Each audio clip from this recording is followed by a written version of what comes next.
Atención, lo que estás a punto de ver y escuchar tiene como único propósito el entretenimiento. Es recomendable para público mayor de edad y la responsabilidad de los comentarios emitidos recae en su emisor. Se recomienda discreción. Por definición, una leyenda es un relato que cuenta hechos reales o sobrenaturales que se transmite de generación en generación, de forma oral o escrita. Estos relatos son muy importantes en las tradiciones y cultura de países como el nuestro. Y hablando de nuestro país, México es un país megadiverso en todos los aspectos, y sus mitos y leyendas no son la excepción. Cada región del país tiene sus propias historias que hasta el día de hoy se siguen contando. Sin embargo, existen algunas que han traspasado fronteras, no solo geográficas, sino también culturales y de lenguaje, para pasar a formar parte de la selecta lista de leyendas que bien podrían considerarse de importancia global. Hoy, en una historia antes de dormir, te contaré algunos de los relatos más importantes y conocidos de México, rindiendo así tributo a nuestras tradiciones y nuestra cultura. Bienvenido. No te olvides de ponerte audífonos a un volumen moderado para disfrutar más de este episodio que he decidido titular Leyendas de México, esencia de un país mestizo.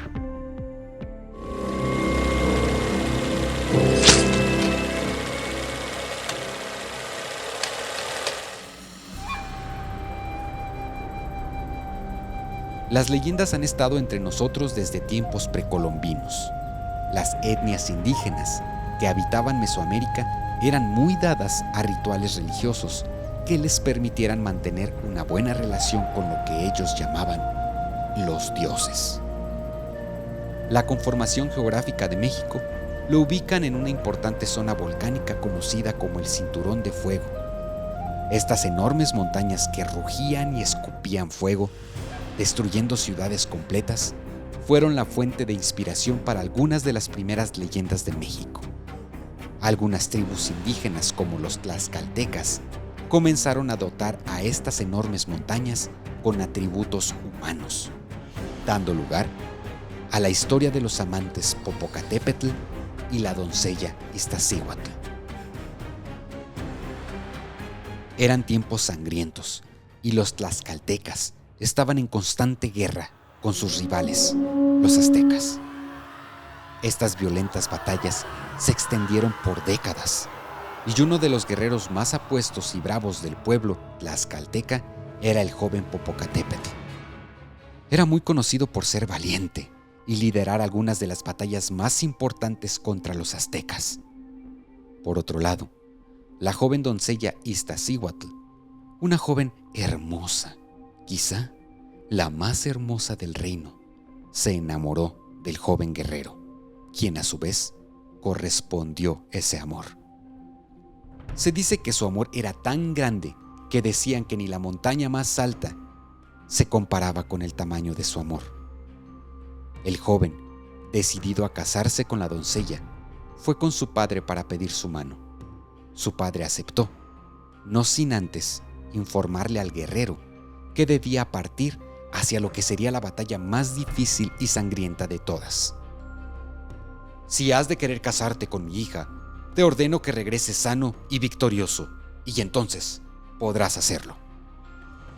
El joven aceptó y se preparó para la gran batalla con la promesa de volver y casarse con su amada. A los pocos días de su partida, un hombre, quien estaba celoso de Popocatépetl, ideó un macabro plan para crearse una oportunidad con la joven doncella. Corrió hasta la casa de la joven y le dijo: «He recibido noticias desde el campo de batalla. Popocatépetl ha muerto. Fue atravesado por una lanza encendida que le dio justo en el corazón».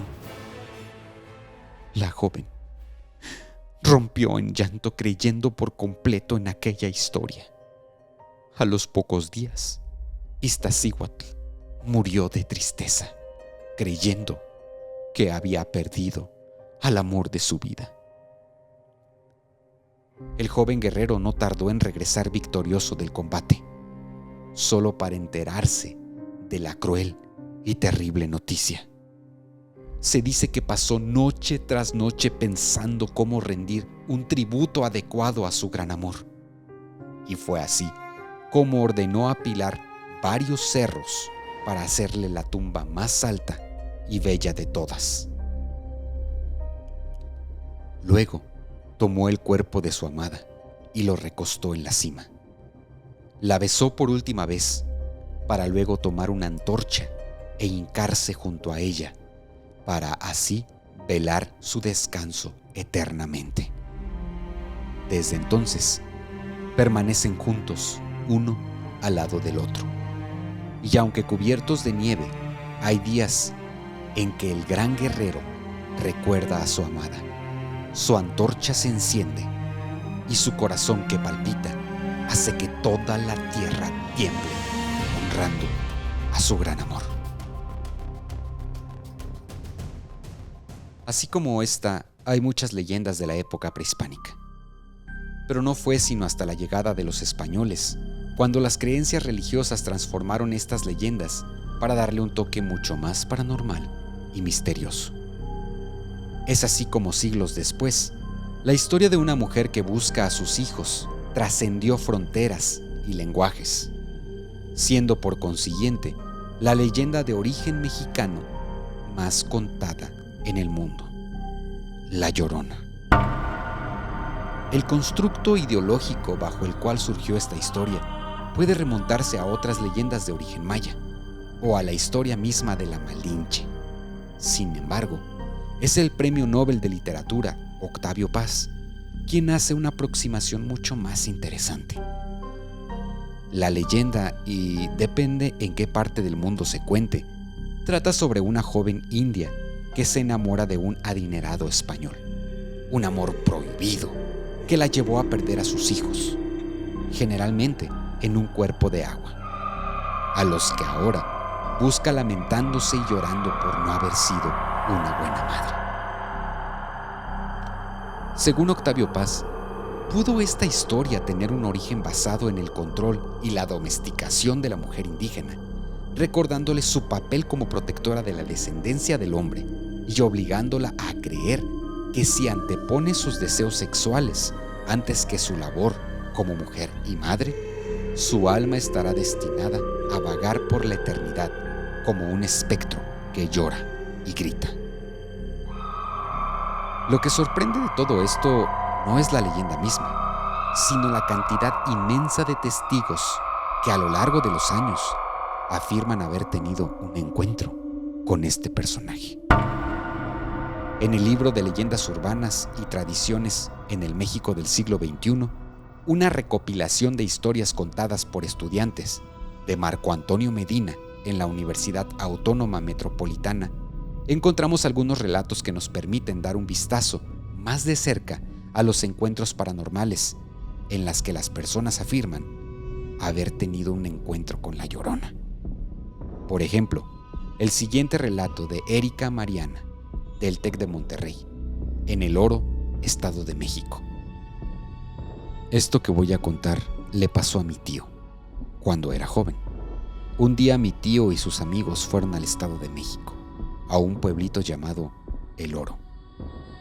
Mi tío y sus amigos, en sus buenas épocas, iban a diferentes lugares de la República, pero también en todo lugar que visitaban les daba por ir a fiestas o cantinas. Cualquier lugar donde pudieran ponerse hasta las chanclas. El caso es que en una ocasión ellos fueron a tomar a una cantina y, como acostumbraban, se pusieron súper borrachos. Todos, a excepción de mi tío, se fueron al hotel donde se hospedaban. Pero según cuenta mi tío, a él lo dejaron porque él quería ligar con una chava que estaba en la cantina y se le hizo muy fácil quedarse para ver si sucedía algo. Él recuerda que la mujer salió de la cantina y entonces la siguió. Dice que era la mujer más hermosa que hasta ese momento había visto. El caso es que caminó mucho y no podía alcanzarla. De hecho, dice que le gritó y la mujer no respondió. Dice que hubo un momento en el que se desesperó tanto,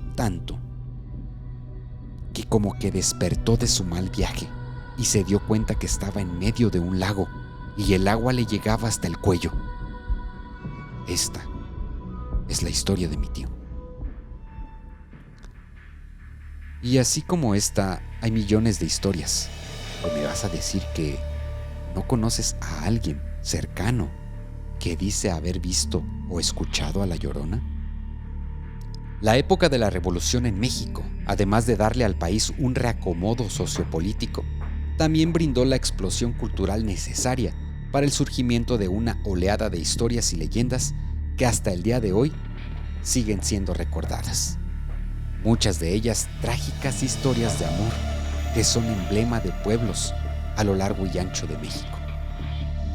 Siendo este el caso de Guanajuato y la leyenda del Callejón del Beso. En la ciudad capital del estado, con el mismo nombre, existe un callejón muy angosto de apenas 70 centímetros de ancho, en el que dos balcones de casas opuestas casi se tocan. Ubicado en el número 36,000 de la zona centro de Guanajuato, este peculiar lugar es visitado por millones de parejas enamoradas por una sencilla razón: su leyenda. En aquellos años, los carruajes recorrían las calles empedradas de Guanajuato. Las campanas de la iglesia indicaban que la hora del atardecer había llegado. Así que Carmen, una joven hermosa, hija de un poderoso español, se preparaba para ir a la cama, al tiempo que su dama de compañía le ayudaba a peinar su larga cabellera. Sostenían una plática muy poco habitual y la mucama le decía a Carmen: «Disculpe mi atrevimiento, señorita, pero ¿sabe usted quién es don Carlos, el trabajador de la mina?». Carmen respondía: «Pero claro que sé quién es. Yo misma he hablado con él esta tarde en la iglesia, aunque eso es algo que no debe saber mi padre». Sí, no se preocupe, no diré nada. «Pero, ¿por qué me lo preguntas?». La mucama sacó un pedazo de papel y se lo dio a Carmen al tiempo que ella leía lo que estaba escrito. «Mi querida Carmen, espero que mis palabras no te incomoden, pero quiero decirte que estoy profundamente enamorado de ti y me gustaría que fueras mi esposa. Estoy dispuesto a ser paciente, pues sé que tu padre jamás te permitiría casarte con un simple minero como yo. Pero si hay en tu corazón un espacio para mí, te veré mañana de nuevo afuera de la iglesia en punto de las 6:45. Con amor, Carlos». Los ojos de Carmen se iluminaron al tiempo que le dijo a su mucama: «Ni una palabra de esto a nadie, ¿me entendiste?». La mucama asintió y con una reverencia se retiró de la alcoba de Carmen. Ese día, como de costumbre, el padre de la joven llegó ebrio. Entró en su habitación y sin razón alguna la molió a golpes, provocándole un enorme moretón a la altura de la mejilla. Al día siguiente, Carmen se preparaba para su encuentro con Carlos tratando de ocultar el golpe, cuando un portazo anunció la llegada de su padre. «Carmen, ¿dónde estás?», dijo aquel hombre, al tiempo que entraba en su habitación mientras Carmen trataba de disimular que saldría. A ningún lado, papá». «¿Crees que soy idiota? ¿A dónde vas?». «A ningún lado», volvió a decir la joven, al tiempo que su padre señalaba un pedazo de papel que estaba sobre la cama. «Qué tonta», se dijo a sí misma. «¿Qué es eso?», preguntó el borracho al tiempo que tomaba la carta de Carlos y la leía. Ese día, y después de una terrible golpiza, el padre de Carmen colocó una enorme cadena en la puerta de la joven, dejándola encerrada. Por supuesto, jamás llegó a su cita con Carlos.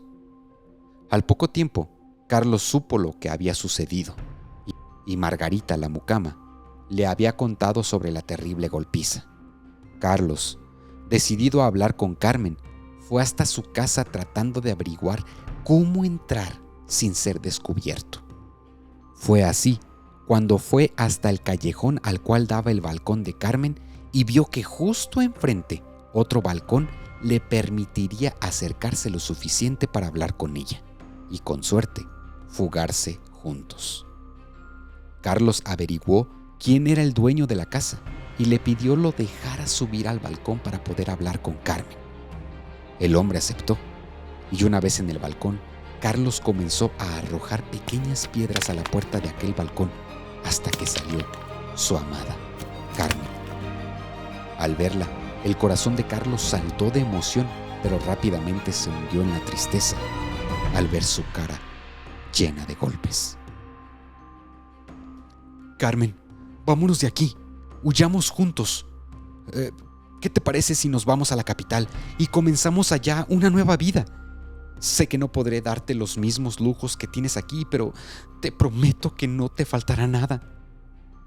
Carlos, también te amo y nada me haría más feliz, pero no puedo. Mi padre nos buscaría y nos mataría. Lo sé, pero ya preparé todo y una carreta está esperándonos. Antes de que tu padre pueda darse cuenta, nosotros ya no estaremos aquí. Además, probablemente ese borracho esté en una cantina como siempre. Carmen lo pensó un poco, pero rápidamente supo que esta era su oportunidad para escaparse y no la desaprovecharía. Comenzó a meter algo de ropa a una pequeña maleta, pero justo en ese momento comenzó a escuchar golpes y pasos en la escalera. Su padre había llegado y seguro que iría al cuarto. Carmen se dio prisa para entregar la maleta a Carlos y poder saltar de balcón a balcón. Pero cuando intentó hacerlo, su padre irrumpió en la habitación y, al ver lo que sucedía, cegado por el alcohol y la furia, sacó una navaja y la clavó en la espalda de Carmen.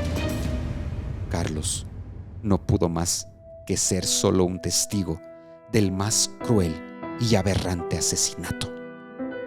Vio cómo el alma de Carmen abandonaba su cuerpo y no pudo hacer otra cosa más que besar su mano antes de huir. Esa misma noche, Carlos fue a la mina de la Valenciana y, hundido en la tristeza, se arrojó por el tiro de la mina al vacío. Hoy cuenta la leyenda del Callejón del Beso, Guanajuato, que si una pareja visita este lugar y se da un beso justo en el tercer escalón de este callejón, tendrá felicidad durante 7 largos años. Pero quien no lo haga y pase por el lugar de largo, tendrá 7 años de muy, pero muy mala suerte. Las leyendas son testigos de nuestra historia y seguirán siendo por siempre un motivo para creer, maravillarnos, asustarnos y amar. Si este video te gustó, no olvides darle like y compartirlo. Suscríbete al canal y activa las notificaciones para que te enteres cuando haya nuevas historias disponibles. Y nos vemos en la próxima historia antes de dormir.